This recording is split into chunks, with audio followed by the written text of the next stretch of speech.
7 décennies ont passé depuis qu'il a fini l'école. En 1938, Eugeniusz Mróz était l'un des 40 candidats au baccalauréat dans le lycée de Wadowice. Durant les 4 dernières années de sa scolarité, il était assis au 6e rang, derrière Karol Wojtyła. Du futur pape Jean-Paul II, il se rappelle son assiduité en cours. Lolek, comme le surnommaient ses amis, était un élève brillant et déjà très modeste.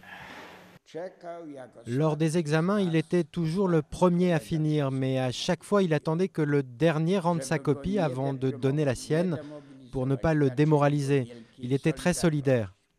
Les liens d'amitié entre les deux adolescents ne se limitaient d'ailleurs pas qu'au mur de l'école.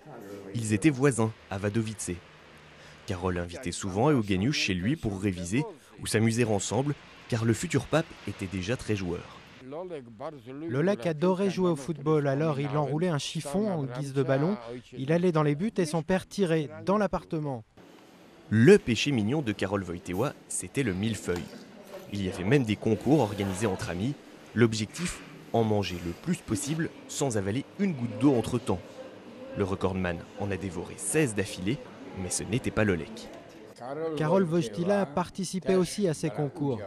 Et lui et moi, en général, on mangeait 8 millefeuilles chacun. Les années ont passé et les deux amis sont restés en contact. À plusieurs reprises, Eugeniusz a rencontré Jean-Paul II au Vatican et en Pologne. L'annonce de sa béatification l'a rempli de fierté et d'espoir. J'espère que ça va un peu secouer les consciences de nos dirigeants pour qu'ils suivent la route que nous a indiquée notre grand compatriote Jean-Paul II. Le 1er mai, lors de la béatification de Jean-Paul II, Eugeniusz aura 91 ans. Si sa santé le lui permet, il n'exclut pas d'aller à Rome. Mais où qu'il soit, il sait très bien que Lolek garde toujours un œil sur lui.